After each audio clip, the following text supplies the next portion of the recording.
ಮಾಡಿರುವಂತಹವ್ರ ಜೊತೆಗೆ ಕನ್ನಡದ ಇಂಗಿತ ಹಂಬಲ ಇವರಿಗೆ ಎಷ್ಟು ಇದೆ ಅಂತ ಹೇಳಿದ್ರೆ ಬಹುಶಃ ಅದನ್ನು ನಾವು ಪದಗಳಲ್ಲಿ ವಿಂಗಡಣೆ ಅಥವಾ ವಿಶ್ಲೇಷಣೆ ಮಾಡ್ಲಿಕ್ಕೆ ಸಾಧ್ಯ ಆಗೋದಿಲ್ಲ ಅಂತ ಅನ್ಸುತ್ತೆ. ಸೊ ನಿಮ್ಮ ಬಗ್ಗೆ ಪರಿಚಯ ಮಾಡ್ಕೊಡೋದಾದ್ರೆ ನಮಗೆ. ನಮಸ್ತೆ. ಮೊದಲನೇದಾಗಿ ಇಂಥ ಒಂದು ಸಭೆಯಲ್ಲಿ ನನಗೆ ಒಂದೆರಡು ಮಾತುಗಳನ್ನಾಡಲು ಸಮಯಾವಕಾಶ ಕೊಟ್ಟಂತಹ ನಿರೂಪಕಿಯವರಿಗೆ ಮತ್ತು ಚಿತ್ರಸಂತೆ ತಂಡದವರಿಗೆ ತುಂಬ ಹೃದಯದ ಧನ್ಯವಾದಗಳು. ಏನಪ್ಪಾ ನಮ್ಮ ಸಾಧನೆ ಅಂತಂದ್ರೆ, ನನ್ನ ಹೆಸರು ಮೊದಲು ಗಿರೀಶ ಅಂತ ನನ್ನ ಹೆಸರು. ನಾನು ಮೂಲತಃ ಕನಕಪುರ ತಾಲೂಕು ಮರಿಗೌಡನದೊಡ್ಡಿ ಅನ್ನೋ ಗ್ರಾಮದಲ್ಲಿ ಸ್ವಂತ ಊರು.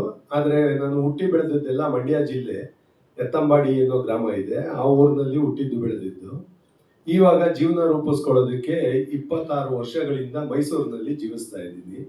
ನನ್ನ ಕುಟುಂಬ ಎಲ್ಲ ಮೈಸೂರಿನಲ್ಲೇ ಇದೆ. ನಾನು ಲಲಿತ್ ಮಹಲ್ ಅರಮನೆಯಲ್ಲಿ ಕರ್ತವ್ಯ ನಿರ್ವಹಿಸ್ತಾ ಇದ್ದೀನಿ ಭದ್ರತಾ ಸಿಬ್ಬಂದಿಯಾಗಿ.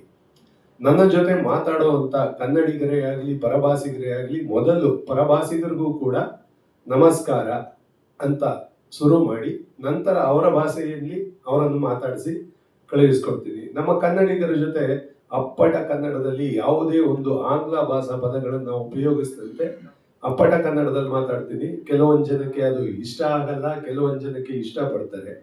ಇದೇ ಆಗಿದೆ.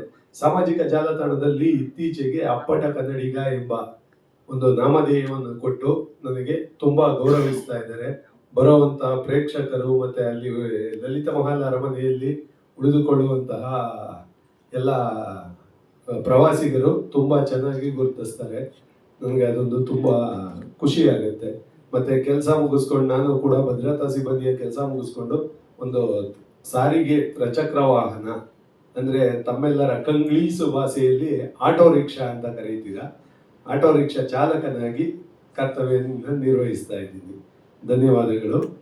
ನಿಮ್ಮೆಲ್ಲರ ಪ್ರೀತಿ ವಿಶ್ವಾಸ ಹೀಗೆ ಇರಲಿ. ದಯವಿಟ್ಟು ನೀವುಗಳು ಅಷ್ಟೇ ಮನೆಯಲ್ಲಿ ಮಕ್ಕಳಿಗೆ ಆದಷ್ಟು ಆಂಗ್ಲ ಪದಗಳನ್ನು ಬಿಟ್ಟು ಕನ್ನಡದಲ್ಲಿ ಮಾತನಾಡಲು ಉತ್ತೇಜಿಸಿ. ಮನೆಯಲ್ಲಿ ಬೆಳಗ್ಗೆ ಎದ್ದ ತಕ್ಷಣ ಅಮ್ಮ ಅಂತ ಅನ್ನೋ ಬದಲು ಮಮ್ಮಿ ಅನ್ನಿಸ್ಬೇಡಿ, ಅಮ್ಮ ಅಂತಲೇ ಕರೀಲಿ. ಏನಾದರೂ ನೋವಾದಾಗ ಅಮ್ಮ ಅಂತ ಕರೆಯುವ ಬಾಯಿ ಬೆಳಗ್ಗೆ ಎದ್ದ ಕೂಡಲೇ ಒಂದು ಕರಿ ಕಷಾಯವನ್ನು ಕೇಳಲು ಅಮ್ಮ, ಹಾಲು ಅಮೃತವನ್ನು ಕೇಳಲು ಅಮ್ಮ ಅಂತ ಕರೆಯಲ್ಲ. ಮಮ್ಮಿ ಎಂದರೆ ಪಾಶ್ಚಾತ್ಯ ದೇಶದಲ್ಲಿ ಸತ್ತ ದೇಹದ ಪಳೆಯುಳಿಕೆ, ಹಾಗಂತ ಕರೆಸ್ಕೊಬೇಕಾ? ಡ್ಯಾಡಿ, ಸತ್ತೋಗಿರೋ ದೇಹಕ್ಕೆ ಡೆಡ್ ಬಾಡಿ ಅಂತಾರೆ. ಅದರಲ್ಲಿ ಕಡೆಯ ಮತ್ತು ಮೊದಲನೇ ಅಕ್ಷರ ಎರಡನ್ನೂ ಸೇರಿಸಿ ಡ್ಯಾಡಿ.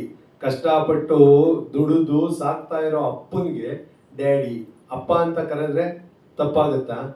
ದಯವಿಟ್ಟು ಅಪ್ಪ ಅಮ್ಮ ಅಂತ ಕರೀಲಿ. ನನ್ನ ಮಾತುಗಳಲ್ಲಿ ಏನಾದ್ರು ತಪ್ಪಿದ್ರೆ ದಯವಿಟ್ಟು ಕ್ಷಮಿಸಿ. ಧನ್ಯವಾದಗಳು.